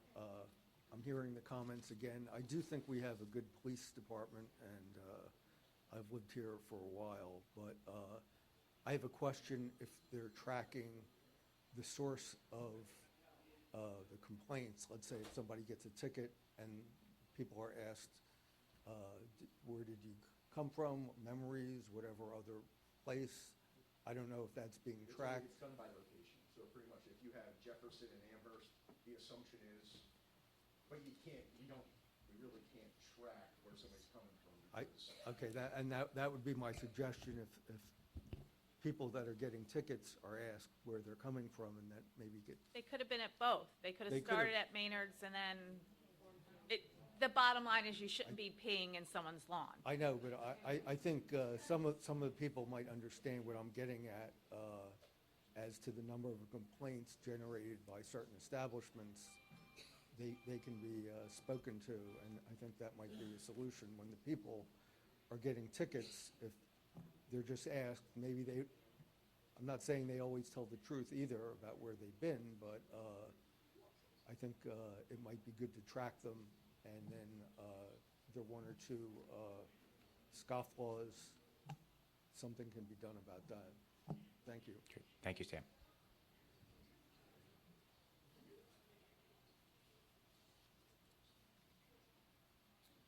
Yes, my name's Perry Frank. I live at the Beach House. I'm also the president of the Condominium Association, and I live down here all year now, okay? Margate instituted an ordinance to eliminate teenagers that are not allowed on the street now after 10 o'clock, and you did that for a reason. And my discussion is not an attack on the first responders or the police, but we've got the same problems in our neighborhood, all right? We have people out at 3 in the morning. There's trash all over Douglas Avenue. I don't see your trash department coming to pick up the trash every day that's left all over the place, all right? This whole thing is going to allow more drunks, more drunk driving, more problems for the police, more problems for the fire department, all right? Are you going to hire more people because you're going to have more drunks driving on the street now? We've got people at 4 o'clock in the morning on their cars on Douglas Avenue that don't belong there, all right, having sex in the back of their car. That was last week's goings on, all right? And you know, this thing's going to open up a can of worms. And again, you did, I commend you what you did about the 10 o'clock ordinance, all right? But you did it for a reason, okay? Because you had all kinds of problems. We have kids last summer jumping the fence, going up on the second level, and diving into the pool, okay? Not once, but many weekends, all right? It's not the police fault, but the point is, it's not happening this summer, okay? Because maybe there's a lot less kids running around loose after 10 o'clock. But the people that are doing this are adults. They're not the 18-year-olds. So you've got to consider what's going to happen here if you just let them run loose. We're going to have a real problem here. I mean, prepare yourself. The poor police are going to need more help, all right? And the drunks that drive all over the place here, I can't imagine when they put a sobriety checkpoint up, how many people they pulled over the last couple summers in Ventnor, all right? Maybe you should do it in Margate and find out what's really going on. So, you know, I represent these people. They're really upset. And I hope that you take this into consideration. Thank you.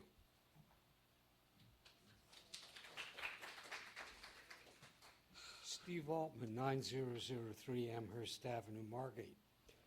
A thought occurred to me while listening to all this. I wondered if we publish the names of people in the media. I know some other towns actually have police reports that are published. If that might be a deterrent over time. Thank you. Thank you, Steve.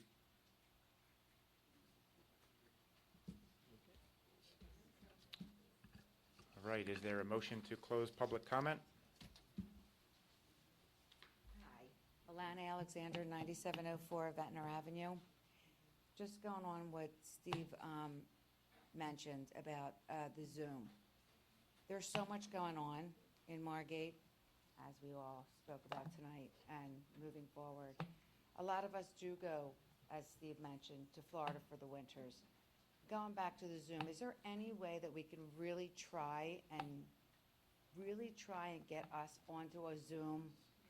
I mean, I know you said like going into your office and doing whatever, but a lot of us do leave for the winter. Atlantic City has Zoom. I mean, all their meetings are on Zoom that everybody can coordinate. I mean, we can all discuss what's going on. I mean, our meetings, yes, we can listen to it tomorrow or tonight or whatever it may be.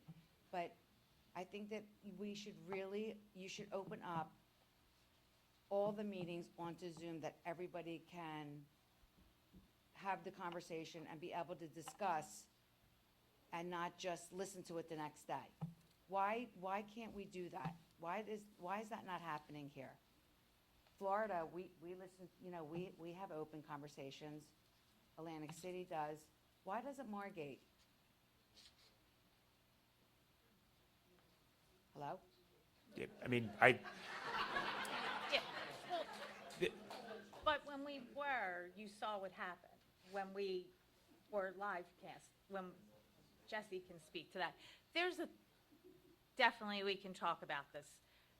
We did, how do I say it nicely, Jesse? What happened when you were? We got hacked a number of times. Pornography was put on. I mean, They it broke was. into our system more than once. There was an unfortunate incident. That's what happened. When we used to stream, there still wasn't a question and answer part, but when we did actually. You want the answer, so pay attention. We'll give you Over the the answer. winter, when we were live streaming the meetings via video, somebody did hack into the system. Very bad pornographic images came up for all the attendees. It happened in other places. It's called Zoom bombing.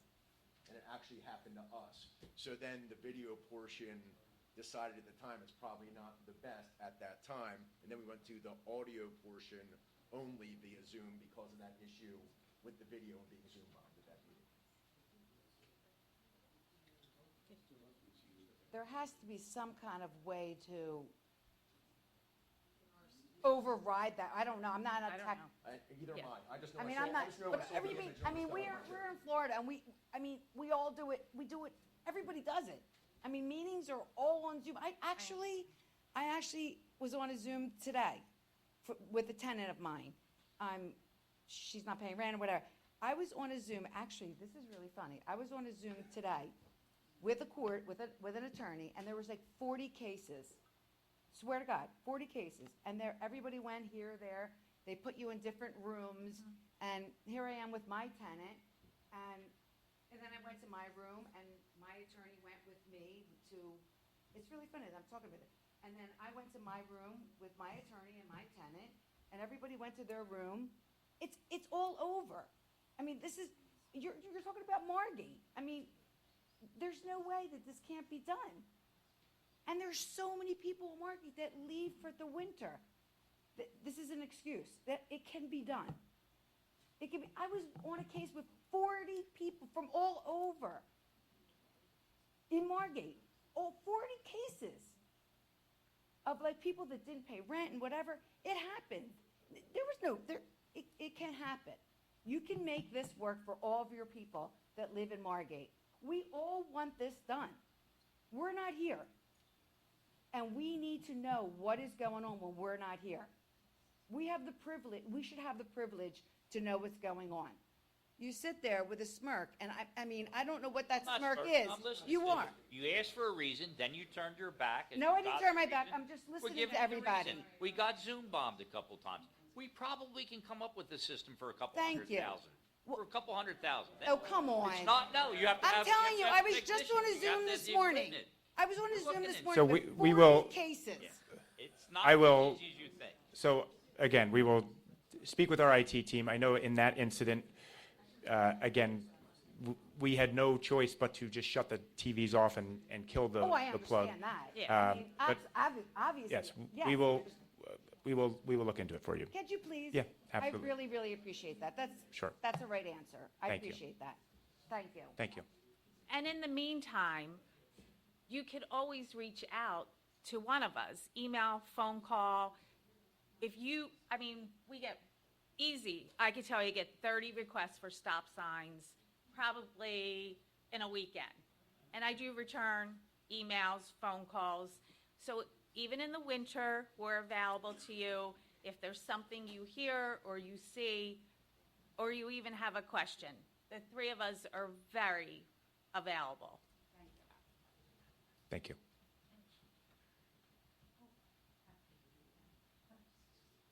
Stacy Siegel, 29 North Decatur. Catherine Horn, I'm really glad you brought up the stop sign. So we have new home. I've been sitting outside for the last several months, enjoying the weather, watching the kids cross at the playground, watching bicycles go. I know a stop sign has been requested there before. The issue is that people are flying down Winchester to try and make the light at Washington Avenue. And last week, we literally almost saw a girl's life get taken. So I'm not sure what myself and the rest of the neighbors need to do, but we're witnessing it almost on a daily basis. There's also the cars are parked so close to the curb that no one can see a bike coming, no one can see someone walking across with a stroller, or even young kids that are going to the playground alone. So I'm not sure what we need to do to get the stop sign there, but it's an issue. I'll let Chief Hankinson talk about, there is a process. You can talk to her afterwards if you want, for a stop I'd sign. be happy to talk to you. It's not a simple process. I Yeah. can't arbitrarily put a stop sign. There's a manual uniform traffic control devices, engineering studies, but I've spoken to residents. Speed bumps, something. But again, I'd be happy to. I appreciate it. Thank you. Great. Thank you.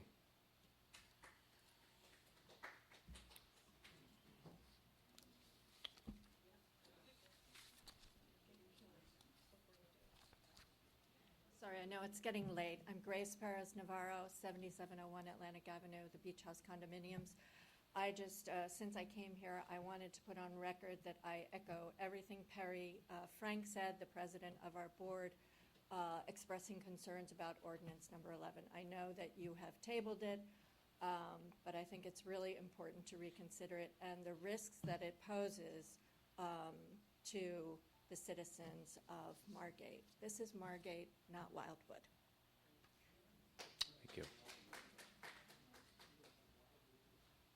All right, do we have a motion to close public comment? Motion. I will second. Mayor Collins? Yes. Commissioner Blumberg? Yes. Commissioner Horn? Yes. So we now go into public comment on resolutions and ordinance adoption. I know most of the things we just addressed were related to that, but I will open, or is there a motion to open public comment for resolutions and ordinance adoption? Motion. Second.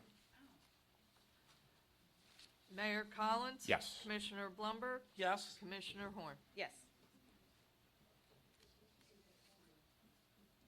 All right, is there a motion to close public comment on resolutions and ordinance adoption? Motion.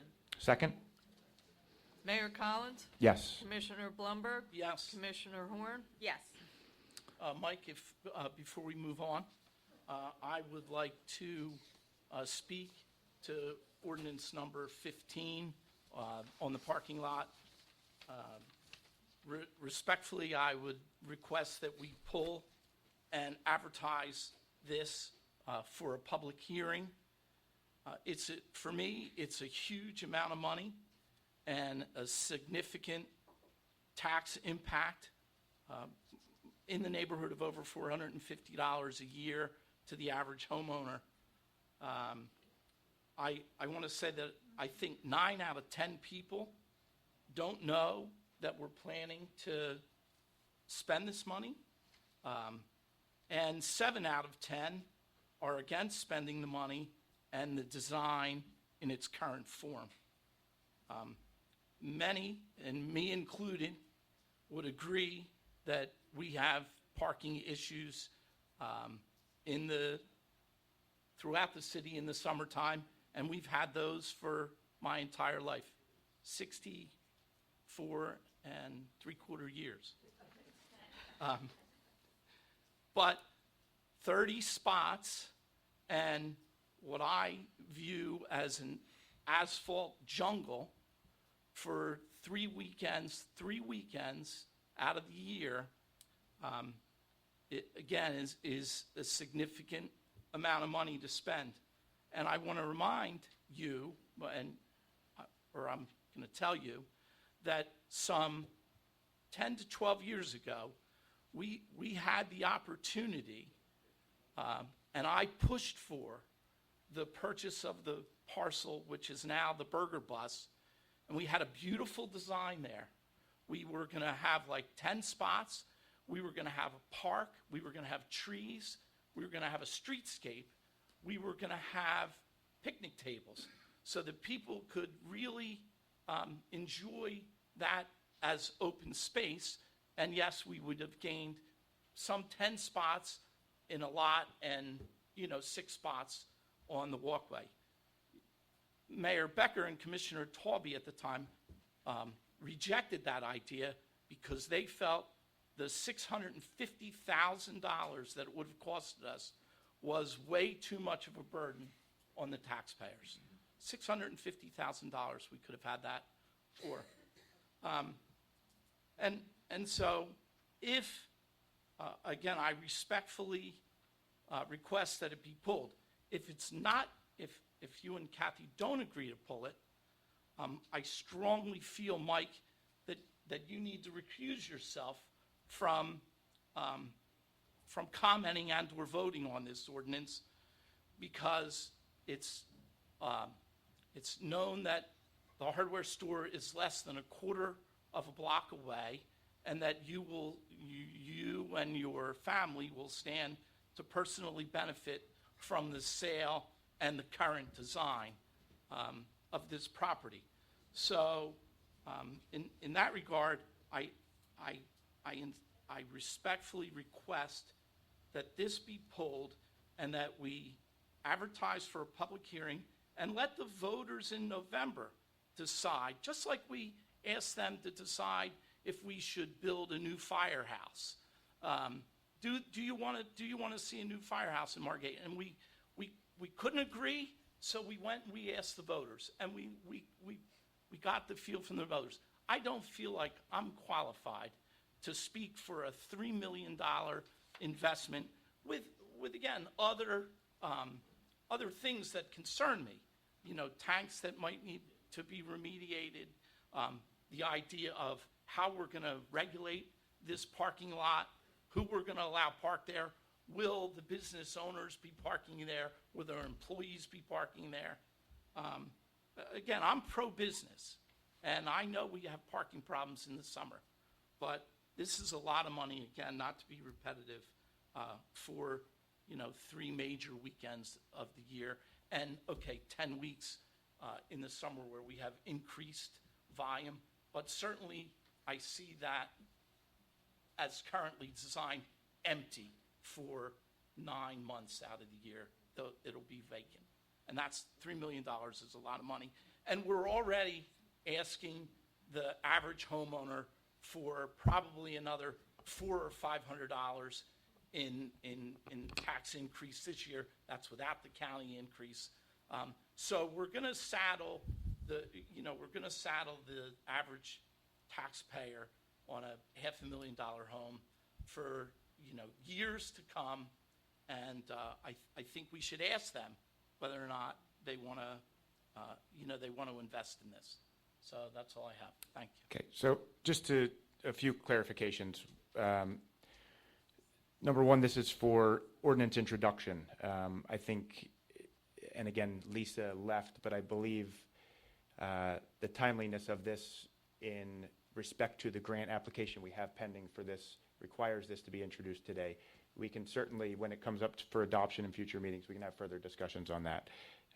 So I would like to see that remain on the agenda.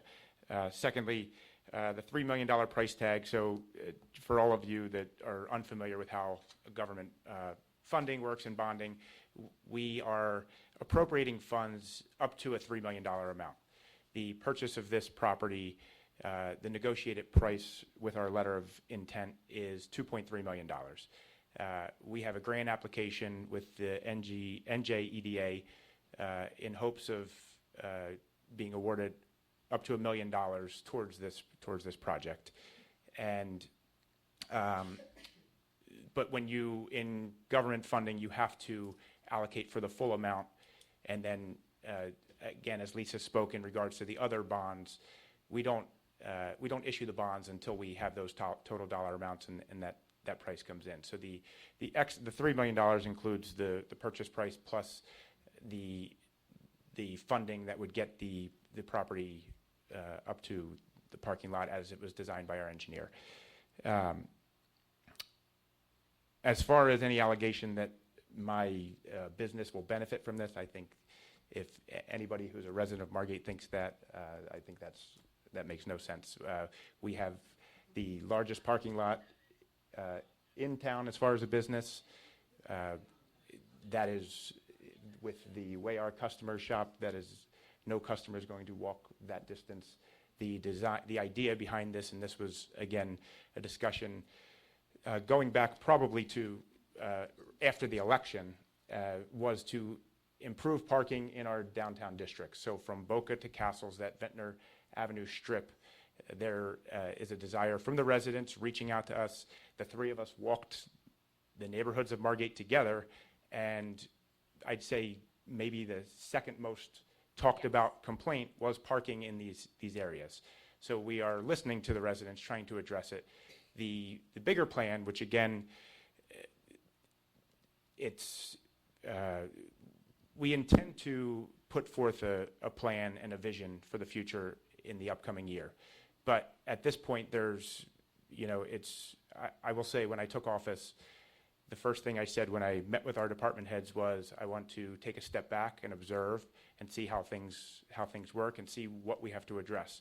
We have a police headquarters that does not have proper facilities for our male and female officers. We have lifeguard headquarters that does not have a property facility for male and female lifeguards. We have our senior pavilion, which gets used by many residents all year long. We have a failing deck and a lot of issues there. So there are a lot of things in town that need to be addressed and that we need to look at. I thought it would be foolish of us to put Band-Aids on certain parts of these buildings until we knew what our long-term vision was. So it is a process. It does certainly, government moves a little slower than the private sector, but it is a process, and we are trying to look at things and have a long-term vision for the future. It's not about, we have an issue that's a safety issue today, we need to address it. We have a need that is more of a mid to long-term need. I want to make sure it fits in with our plan for the future. And next year, our master plan is up for renewal, so Roger is working on, I guess within the next 6 months or so, we will have bids out for the master plan, and this vision and the master plan are all going to tie into one another. And again, the parking situation, both ends of town is part of that plan. And we've heard often, I spoke with her this week, Roz from Jamaica Me Crazy. She wants a trolley in Margate. She speaks frequently about it. To be honest, I think it's a great idea. I think any way to move people and transport people is great. Having parking lots on both ends of towns where people can park, jump on some sort of shuttle trolley system, again, is great. Sherry would appreciate it if we do any sort of trolley. It will be an electric vehicle. And, so again, it's all part of a plan. One of the things, and I think this is why I will say a year ago that Kathy and I were successful in the election and adding some new blood to the administration, is bring a younger perspective. I want the plan to be looking 20 years out. I don't want to look at the next 5 years and say, what does this look like? Commissioner Blumberg just said he wishes they bought the parking lot a few years ago. There was discussion about buying the lot across from Johnny's a few years ago for parking. Those were missed opportunities by the city, if you ask me, and I don't want to have another one in 5 years where we're saying we should have done that. So I will say the decisions we're making, they're not made on a whim. We're trying to address the needs of the greater community, and I think we're going to accomplish that. And I think again, part of the master plan, part of this vision that we look forward. Final thing on the gas station is, and probably one of the best parts of this situation is that ExxonMobil is on the hook for the remediation of the site. So the city will have no cost for any of the site cleanup. And again, the benefit to this is that we take a contaminated site and we're cleaning it up. And, I think that helps, again, the overall community. So. I have one comment to make. I don't want to interrupt. No, I don't want go for it. you to lose your train of thought. Just in reference with pulling it, every time we disagree on something, we can't pull it, and put it to the public to vote. You elected us to make decisions, and we didn't put the $1.5 million for Lucy to a vote. Not all of us, may have felt that was the best use of money, but we did what we thought was appropriate.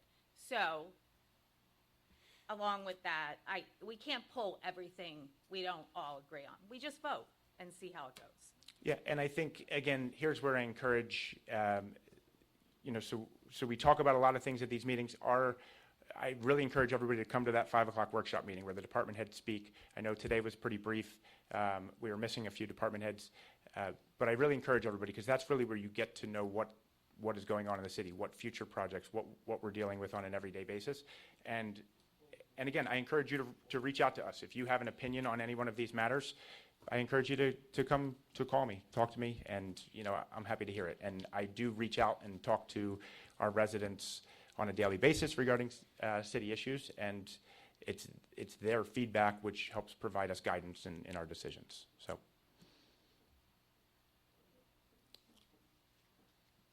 with that, I would ask that we table Ordinance 11, the adoption of the outdoor dining, for further discussion, and move forward with everything else, please. May I have a motion for the introduction of ordinance number 1224, an ordinance amending Chapter 257, Vehicles and Traffic of the Code of the City of Margate City, County of Atlantic, State of New Jersey? Motion. Second? Mayor Collins? Yes. Commissioner Blumberg? Yes. Commissioner Horn? Yes. May I have a motion for the introduction of ordinance number 13, 2024, an ordinance amending Chapter 257, Vehicles and Traffic of the Code of the City of Margate City, County of Atlantic, State of New Jersey. Motion. Second? Mayor Collins. Yes. Commissioner Blumberg. Yes. Commissioner Horn. Yes. May I have a motion for the introduction of ordinance number 14, 2024, an ordinance amending and supplementing the Margate City Municipal Code, Chapter 223, Property Maintenance, 223-4, Registration and Inspection of Certain Rental Units, Apartments, and Dwelling Units to impose inspection requirements for lead-based paint. Motion. Second? Mayor Collins? Yes. Commissioner Blumberg? Yes. Commissioner Horn? Yes. May I have a motion for the introduction of ordinance number 15, 2024, bond ordinance appropriating $3 million and authorizing the issuance of $3 million in bonds and notes of the City of Margate City for the purpose and development of real property located at 7901 Ventnor Avenue, known as Block 207.01, Lot 1 and 3, Margate City, New Jersey, as a municipal parking lot. Motion. Second? Mayor Collins? Yes. Commissioner Blumberg? No. Commissioner Horn? Yes.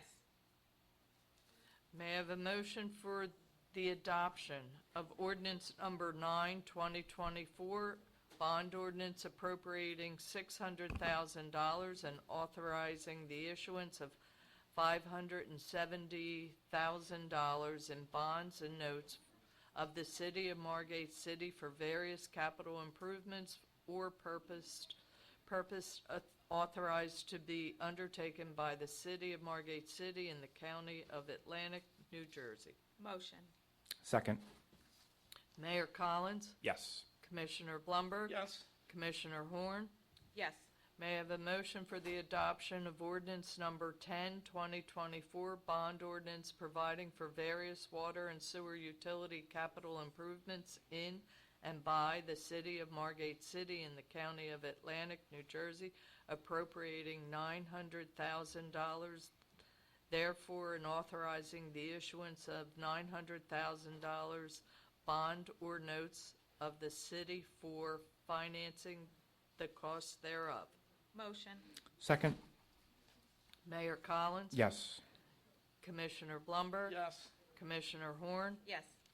The adoption of ordinance number 11, 2024 has been tabled at this point. May I have a motion for the approval of resolution number 168, 2024, authorizing bill payments and claims? Motion. Second? Mayor Collins? Yes. Commissioner Blumberg? Yes. Commissioner Horn? Yes. May I have the motion for the authorizing of, or the approval of resolution number 169, 2024, authorizing payments to Colmar Home Center? Motion. Second? Mayor Collins? I abstain? Commissioner Blumberg? Yes. Commissioner Horn? Yes.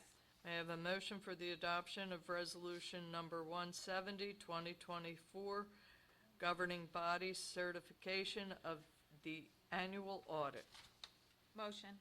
Second? Mayor Collins? Yes. Commissioner Blumberg? Yes. Commissioner Horn? Yes. May I have a motion for the adoption of resolution number 171, 2024, resolution to exceed third quarter 2024 tax grace period to 4 p.m. August 23rd, 2024. Motion. Second? Mayor Collins? Yes. Commissioner Blumberg? Yes. Commissioner Horn? Yes. May I have a motion for the consent agenda, which consists of resolution number 172, 2024, through resolution number 185, 2024. Motion. Second? Mayor Collins? Yes. Commissioner Blumberg? Yes. Commissioner Horn? Yes. I would also like to have a motion to adopt resolution number 186, 2024, declaring closed session. Motion. Second? Mayor Collins? Yes. Commissioner Blumberg. Yes? Commissioner Horn. Yes. At this time, we will be going into closed session. We will ask that everyone leave. You will be welcome back when closed session is completed. No motion to be taken, correct, when we come back? No action to be No taken. action? No action will be taken. Thank you, everybody.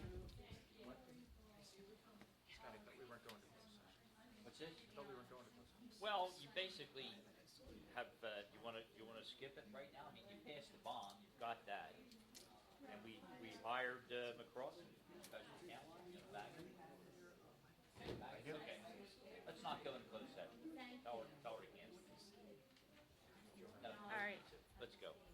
We're gonna cancel the closed session, we don't need it. Steve, enjoy your weekend. Okay, at this point in time, we are rescinding resolution number 186, declaring 2024, declaring closed session. Hold on. Mayor Collins, Yes. Commissioner Blumberg, Yes? Commissioner Horn. Yes. All right, is there a motion to adjourn? Motion. Second? Mayor Collins. Yes. Commissioner Blumberg. Yes? Commissioner Horn. Yes. Matt, did you give that paper to Johanna? It says bring back the clock. Thank you, everybody. Johanna, how do I bring back the